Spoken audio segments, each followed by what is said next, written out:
Hello guys, a very good morning to all of you. How are all of you? I hope all of you will be fine and healthy. I am Mr. Krishna Kumar and welcome to all of you in today's English session. Students, it's our first session and the topic is basic concept. In this session, we will study या teach about alphabets, letters, word, vocabulary and syllables. Means हम जब हिंदी पढ़ते हैं तो हिंदी के अंदर हम start करते हैं वर्ण से, वर्णमाला से, शब्द से, लेकिन इंग्लिश में नहीं करते। तो आज हम इन्हीं को करते हैं। तो देखिएगा हमारा फर्स्ट टॉपिक है alphabet. What is alphabet? First, English language has one alphabet. Means English language में एक अल्फ़ाबेट होता है, एक वर्णमाला होती है। The complete set of letters, letters का जो कंप्लीट सेट होता है, पूरा जो सेट होता है इन अ लैंग्वेज, एक भाषा में, is called an alphabet. Alphabet आपका कहलाता है, वर्णमाला कहलाता है। There are 26 letters in English alphabet. English alphabet में 26 लेटर्स हैं। After that kinds of alphabet, तो हम अल्फ़ाबेट्स को दो काइंड्स में डिवाइड करते हैं।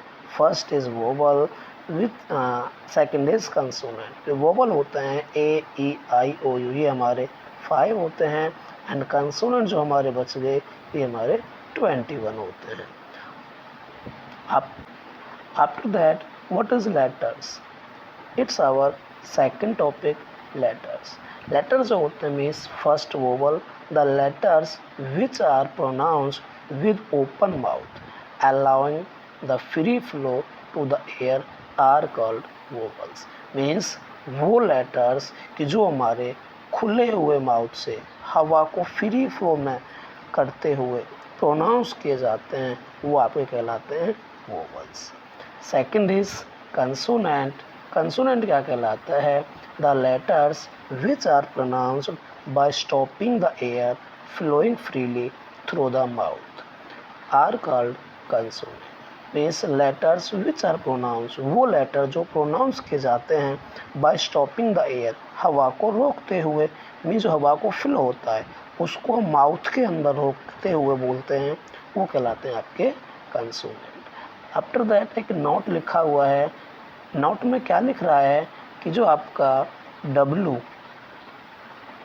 एंड Y जो दो लेटर्स होते हैं हम इनको सेमी वोवल के नाम से बुलाते हैं कि हमारे सेमी वोवल्स होते हैं, because they are used in both situations, means vowels and consonant, क्योंकि ये दोनों ही जगह यूज होते हैं, वोवल्स पर भी और कंसोनेंट की तरह। After that our third topic is word, means शब्द।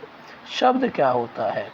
तो आपका जो वर्ड होता है कि any meaningful combination of at least 2 letters, means कम से कम 2 लेटर्स का मीनिंगफुल कॉम्बिनेशन, कि इस प्रकार से कॉम्बिनेशन हो, जुड़े हुए हो, जो दोनों का अर्थ होता हो। Letter signifying an object, an action और a modifying expression is called a word. तो आपका वर्ड कहलाता है। मीन्स कम से कम 2 लेटर्स से मिलके और उन लेटर्स का कोई ना कोई मीनिंग होना चाहिए, तो आपका वर्ड्स कहलाता है। At least 2 letters make a word, कम से कम 2 लेटर होते हैं जो आपका एक वर्ड को बनाते हैं। Word is a group of 2 letters. आप इसे इस प्रकार ही बोल सकते हो कि जो आपका वर्ड है वो एक ग्रुप होता है कम से कम 2 लेटर्स का। मीन्स 2 लेटर्स तो आपके वर्ड्स में होने ही चाहिए। आप our fourth topic is vocabulary. The stock of words in a language is known या called as the vocabulary. Means किसी भी लैंग्वेज में जो वर्ड्स का स्टॉक होता है, वर्ड्स का संग्रह होता है, हम उसे बोलते हैं वोकैबुलरी। शायद समझ में आ गया होगा। After that our 5 topic is 5 point is syllable. Syllable को हम हिंदी में बोलते हैं शब्दांश। ये क्या होता है?